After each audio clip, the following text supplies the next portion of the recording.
So I've always found that initial assessments are fundamentally the most important part of tuition.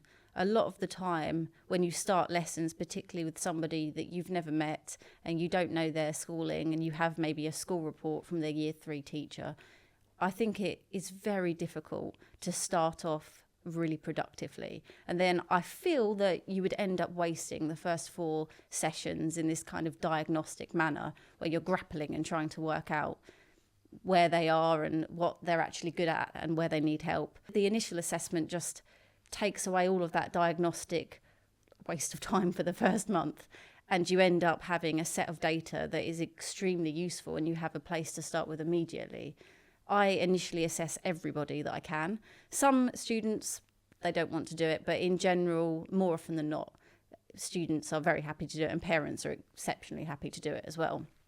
And the initial assessment, I guess we're talking about the 11 plus, I'll give them a paper for each of the 4 topics, which they'll do in their free time. I always set a load of rules that it has to be done independently. Yes, you can help the child to focus, but please don't tell them how to do the answers, that kind of thing. So we can get an idea about how that child works under pressure, how that child works independently, and the kind of things that they can do and can't do at that early stage.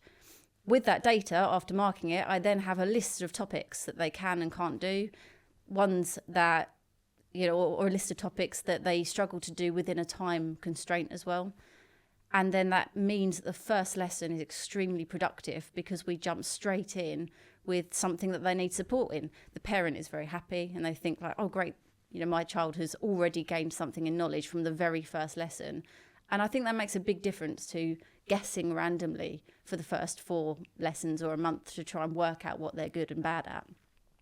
Also, it gives you a chance to start off with something they're good at. So they come along to a lesson and maybe they're nervous and you know that they're very good at reading bar charts. So you can just immediately start off with bar charts, get them really confident. They like that and they're engaged with it and they're good at it.